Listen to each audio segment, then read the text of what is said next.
desde acá nos tem apertura de ano 2023 para nos demonstrar nos clientes, nos colegas, uma bendição de Deus para o ano. Essa aqui é a atividade que vocês organizam mais bem?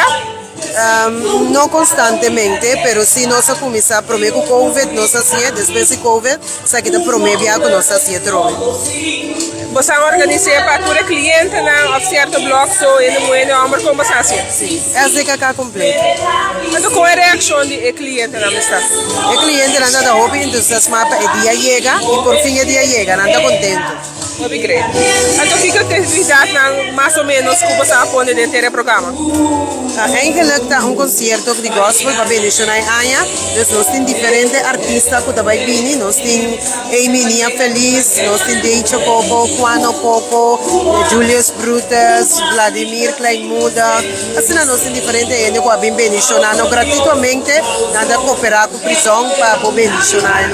Nossa partida é eigenlijk de dois, para não ter muito gente que nós mesmos manejar, então nossa partida de dois. Já da hora também está escutando, então mira para o batimento de mão, vou viajar depois, hora dia boldo, não conta com a experiência da, pero vou viajar gospel da gospel não custa mais jovem mesmo. Então quanto cliente nós pagamos de dia que está em chance de marcar o programa aqui? 4, 6 pico.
Grandi